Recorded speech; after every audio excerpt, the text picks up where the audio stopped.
Cool intro sound. Alright, how's it going guys? AlphaYGO back at it again, and today, guess who's back? It's the boy Matteo. It's 2 a.m. I'm dying inside. we have Burning Abyss replays. A lot of people wanted to see Burning Abyss replays, and I'm ready to oblige. Awesome. We got 2 really good replays. One that is Adamancipator, and then one that is an Eldlich match. Let's start with the Eldlich one because everyone wants to know how to beat Eldlich with any deck, really. So I think this deck is really good against Eldlich. What do you say is like the game plan when you go into the Eldlich matchup? Like, what are you really using your resources on? If you can turbo Trisbania, it's really nice. Because the Eldlich deck doesn't really have a way to play around Trisbania on their turn. Besides running it over by battle, and they can't really do that effectively because I have a lot of other traps that can deal with that. So usually that's the game plan, but you can see that usually isn't how games go because people are smarter than that, but usually you can close out games in a lot of other ways. So yeah. Awesome. So we're just gonna show off this replay.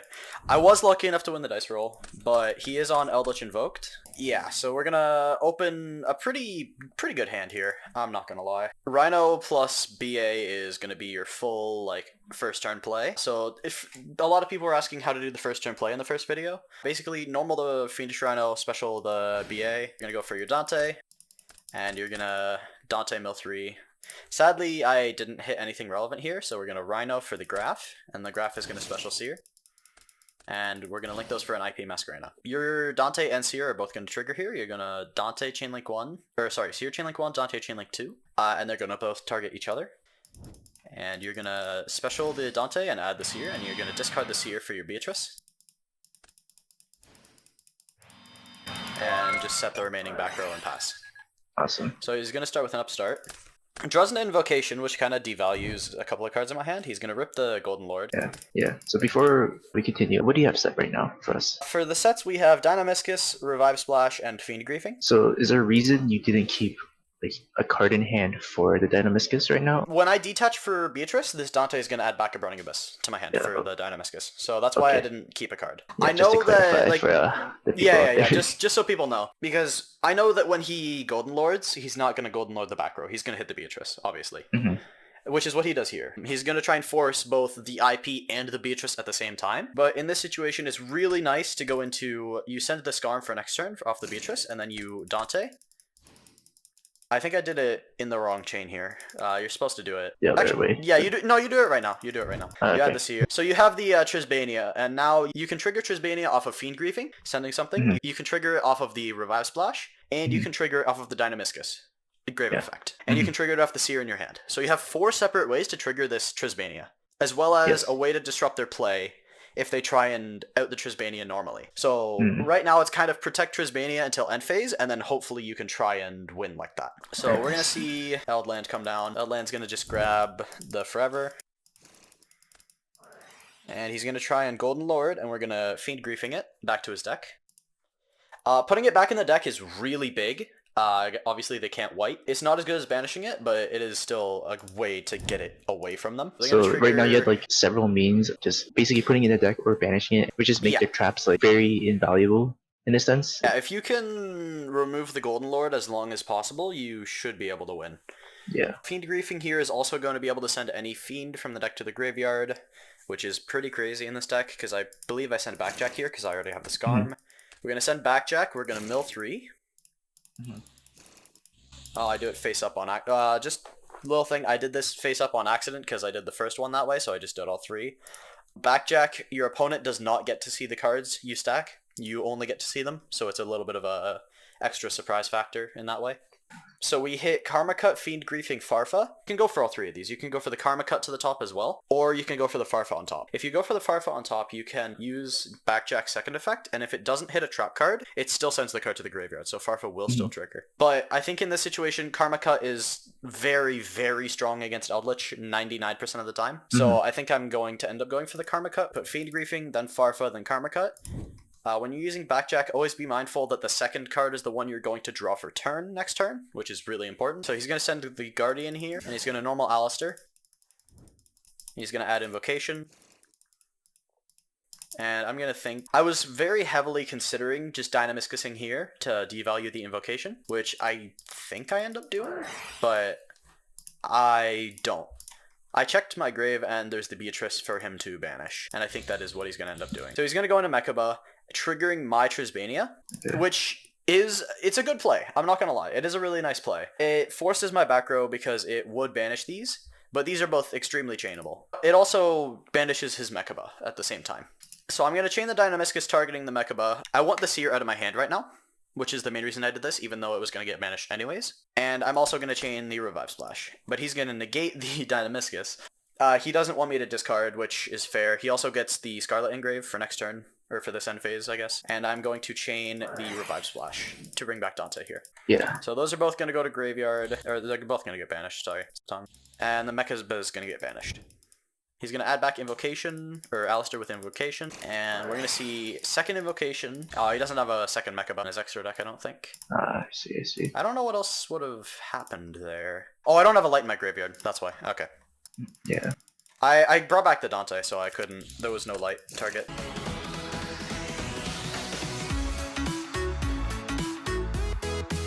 Yeah, doing Eldlich things, basically. We're going to backjack during end phase. Yep. To get Karma Cut. Yep. And we're going to Scarm for Tour Guide. Right now is where this next turn will either win you the game or lose you the game very heavily. Yep. You have to play it very well. So the way I like to think about it is you basically halt his back row because you have Karma Cut. So he can't just Hakero immediately because you can chain the Karma Cut and make it useless. And then you basically can force his back row with Trisbana, which I believe is what I end up doing with Tour Guide here. So I draw into second Tour Guide because of course I do. He's going to Scarlet during draw phase. And I'm going to Revive Splash. This is the really funny part. I Revive Splash targeting Dante because it was water since it was revived off of Revive Splash. And I go into Bahamut Shark. Oh, yes. And he's going to Conquistador in response. He's going to Conquistador on the summon because he doesn't want me to summon Toad, obviously. Of course. On activation, I'm going to chain the Karma Cut, discarding an extra Tour Guide. I want to keep this Seer in my hand just for triggering this Trismania. I need a BA to special summon that won't die because I also need a rank 4. So he's going to chain forever, getting rid of his Golden Lord. His Conquistador resolves without popping anything. The reason he couldn't forever attributing the trap is because this is still counted as a spell trap because it hadn't fully resolved and summoned yet. So we're gonna Bahamut Shark, summoning the Toad. And I think here that's crazy advantage, right? That's absolutely insane advantage. So we're going to summon the Alec to trigger the Trisbania.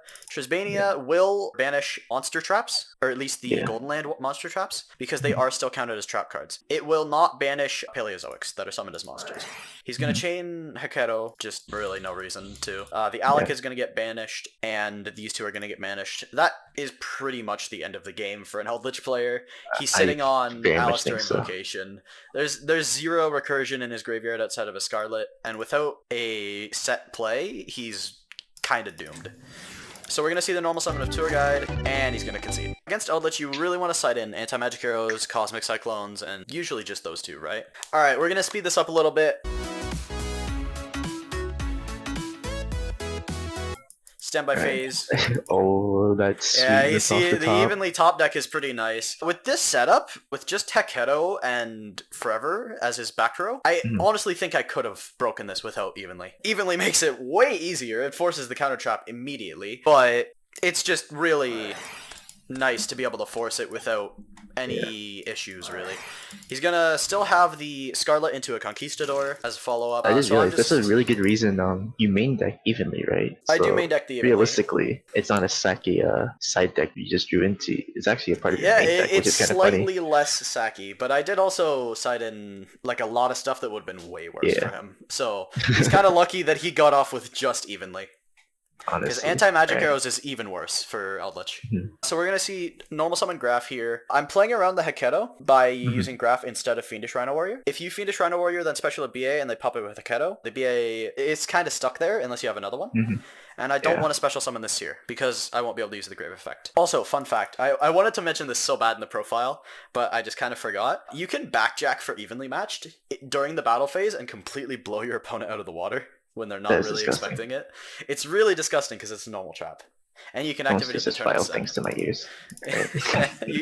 Yeah, you can also trap trick it, but that's less relevant. He's gonna Conquistador the Graph. He's basically just praying that I don't have more Burning Abysses in my hand, because he's really behind right now. He's got to take as many risks as possible to get back in the game, because thinking about it realistically, he gets 2 elixirs, but the second I out this Golden Lord, he has nothing. So he has to take a big risk here, and it doesn't really pay off because my hand is really quite good. So we're going to summon the Libic to get this Seer out of our hand, and then we're going to special summon the Farfa, and we're going to go into a Dante.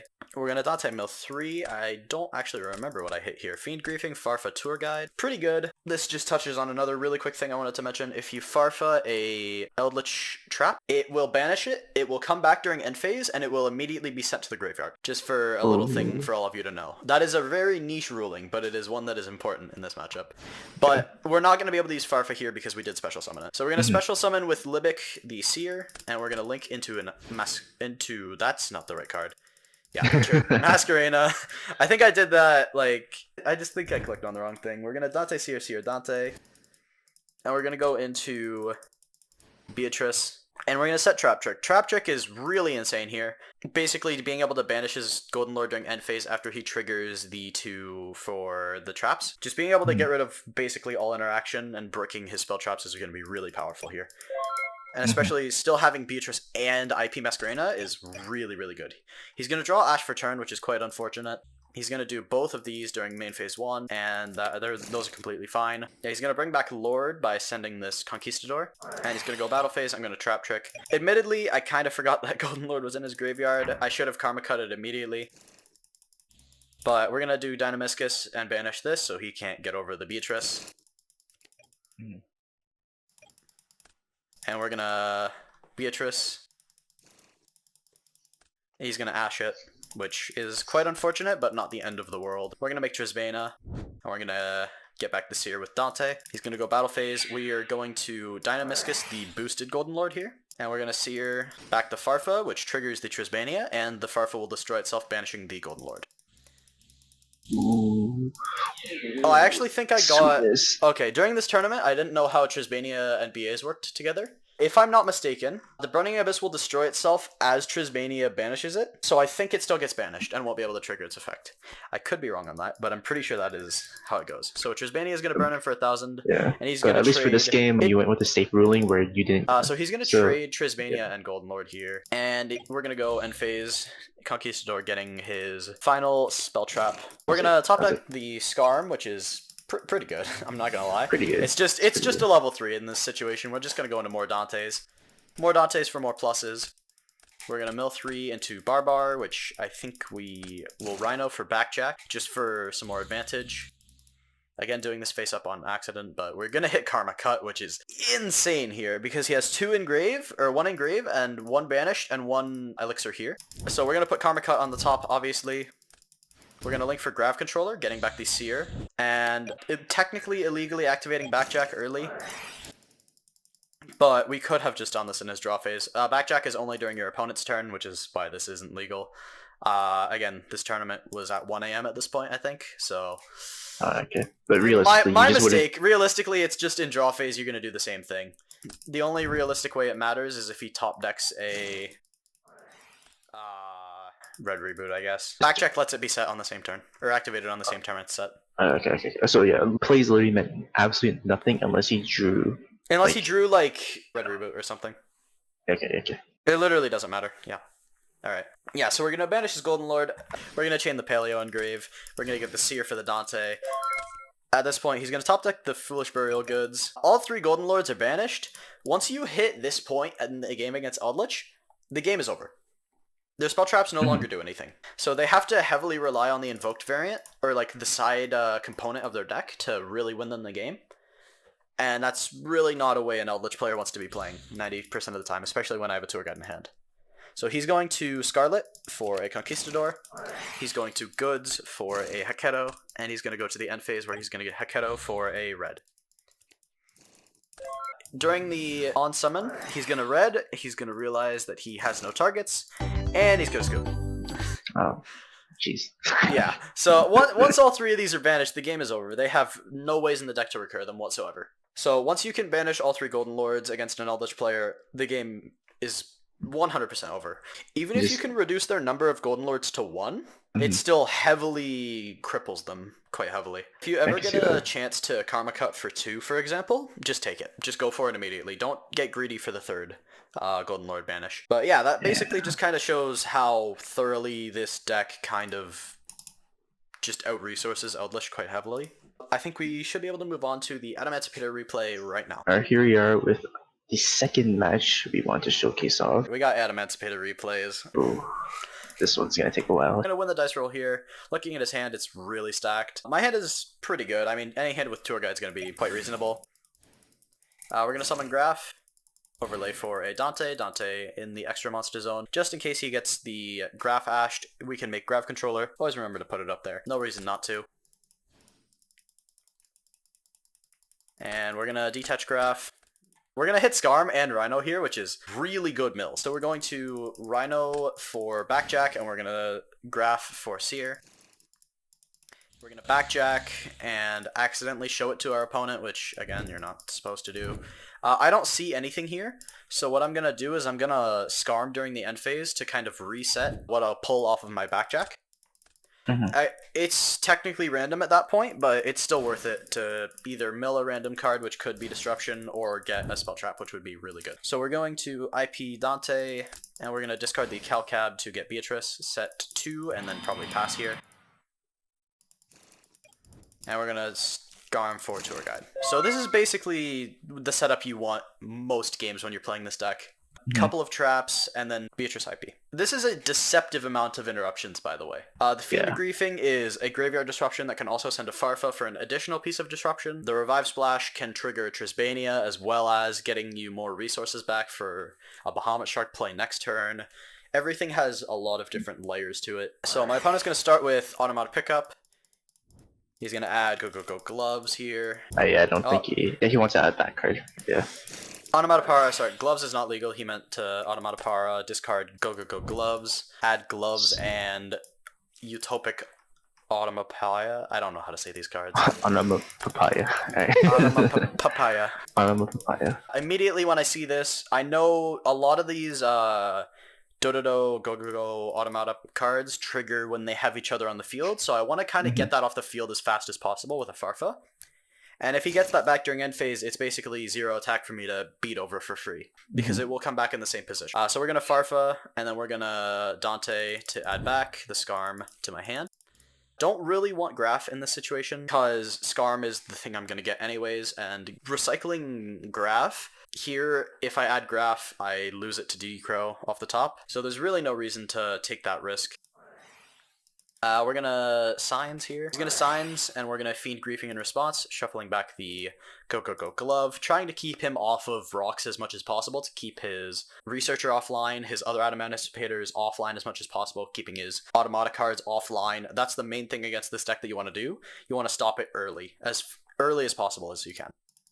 So we're going to Fiend Griefing, shuffle that back, and we're going to send a Backjack. So even if we had another Backjack, this lets us basically re-look at the top 3, and then pick again.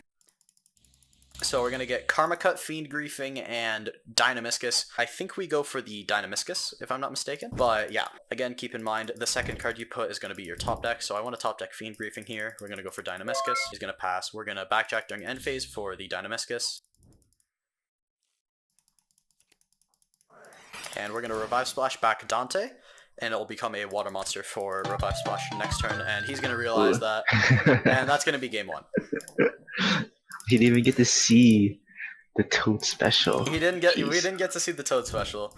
So looking at his hand, we see Prohibition out of the side deck, which is quite scary. But even more scary, we see Sphere Mode in my hand, which feels really good. Chicken Nugget. I got the Chicken Nugget. I got the Round Boy.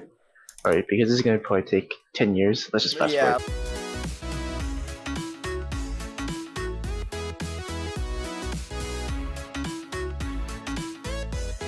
They take so long. Okay. Yeah. So I'm going to hit these 3. These 2 are interruptions, and then this will summon a token. So I want to get the token out as fast as possible so you can't use it next turn. Looking at my hand, it's not quite what I'd call ideal. A lot of Burning Abysses and no spell traps. He called Dante on the Prohibition, so that actually really hinders this hand. So we're gonna make Cherubini here. We're gonna Cherubini for our graph because we can't overlay for Dante. We're gonna get Seer here. We're gonna special Scarm. And we still have not used our normal summon, so I think Tour Guide should be in order, unless I am Tiny Brain. We're gonna go into Grand Pulse to pop the Prohibition here. I realized, like, midway through my combo that I won't be able to kill him this turn. He just has too many things that I either can't attack or are in defense position. So I just tried to set myself up for his next turn as well as I could. So we're gonna see the Grand Pulse popping Prohibition here. We're gonna see Seer bring back, that's the wrong card, I'm pretty sure it brings back the Dante here, yep, or Draft. Yeah. Cherubini was boosted by sending the Graph, which is 1,000 more attack points to be over the Union Carrier. And then we're going to see me just swinging over the token here. Main phase 2, I'm going to go into IP Masquerena to possibly go into a Unicorn in case he has some kind of play.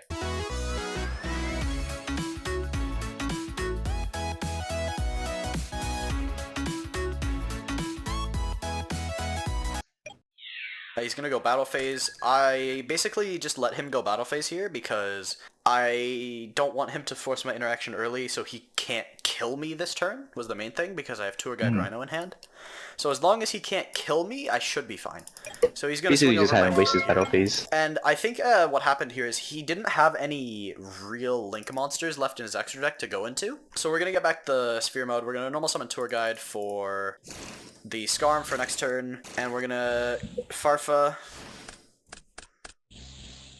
and we're gonna Barbar for 900, get the Boral Sword on field, and Dante Seer, Dante add back Seer. We're gonna attack over his field, and face Scarm Search Tour Guide. The top deck of Karma Cut here is pretty insane. It lets us hit the Block Dragon when it's summoned. He's going to Doki Doki pitch Guardian for Analyzer, and he's gonna Analyzer effect, hitting Doki Doki and Go Go Go Giant. He's gonna summon the Block Dragon. I'm gonna immediately Karma Cut, and we're gonna send Rhino off of the Karma Cut, sending a Farfa for extra disruption, banishing the Tuner here so he can't go into a Synchro play and kill me. So he's gonna normal summon Guardian, overlay for Gallant Granite, and he's going to add, I don't believe he plays 2 Block Dragons, so he's gonna get Researcher. He's going to Researcher, hitting Go Go Go Gloves, and he's going to Access Code Talker, banishing Link Rebo, and popping the Boral Sword. This situation is actually kind of awkward because I'm out of Farfas, if I'm not mistaken. So it's quite awkward to actually kill him this turn. We decked the Revive Splash, which is quite nice. Looking back, obviously, in hindsight, would you have gone with the Boral Sword play? Or do you think you would have gone a different route? In the moment, again, this round was at like 2 a.m. I think, or like 1 a.m. It was really early in the morning. And I'd be playing for like 8 hours straight without a break, so I misplayed quite a bit in this round. With the Boral Sword play, I basically tried to get as many tuners off of his field as possible. When it comes to big Link plays, this version wasn't playing Zeravoros, or else I definitely would have done that instead. Since I wasn't on Zeravoros, I decided to go Boral Sword to clear as many cards as possible. It's more of a judgment call, whether you go for that or something else, but I thought it was best in the moment. And I'm going to try and excuse this next play by realizing that, again, I forgot I didn't have Farfas left. And then I also kind of forgot that Cerberus has card text on it when I tried to do this. And it's in the extra monster zone. So again, 2 a.m. 2 a.m. Little tired, but I did realize that he has to go battle phase to clear this because he can't pop it. So it wasn't honestly the worst thing. We're gonna Scarm for Alec because it's one of our only remaining targets in the deck. And he's going to top deck Analyze. Pretty bad for us. He's going to banish to pop Revive Splash. We're going to bring back Dante. He's going to banish to pop Dante. And we're going to Dante add back Farfa. So he's going to go normal summon Analyzer, and he's going to hit Doki Doki. And I think we're going to see battle phase here. Yeah, we're going to see beat over Cerberus. And we're going to see the Analyzer hit. We top decked the evenly matched, but at this point I realized I can just beat over this with a Dante. So we're gonna mill into Dynamiscus Karma Cut Fiend Griefing, which is not great, but we don't really have a lot of Burning Abysses left anyway, so it's not a huge deal. We're gonna discard the Seer for Beatrice. Seer gonna trigger to summon Cherubini. Cherubini is gonna summon to send Rhino. Rhino is going to not have a target. I basically just did it for the attack gain, so I could beat over the Researcher.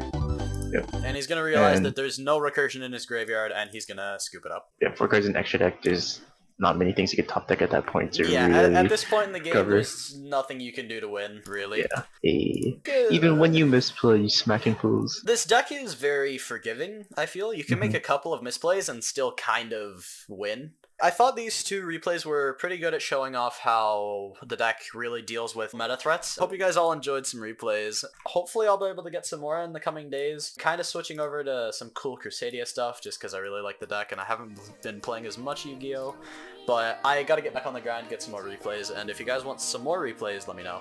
Awesome. Thank you so much, Matteo. And as a TLDR, for the viewers who've stuck around this far, what are the main points to take away? The BA doesn't die. Oh, of course. But seriously though, for the Adamancipator matchup, you want to try and keep them off of resources early as much as possible. Yeah. And for the Eldlich matchup, again, it's about keeping them off Golden Lord as much as possible. Alright, it's like 3 AM, I should go to bed. Honest. Okay, you know what? Those are his final words, guys. You heard him. He's going to bed. Yeah.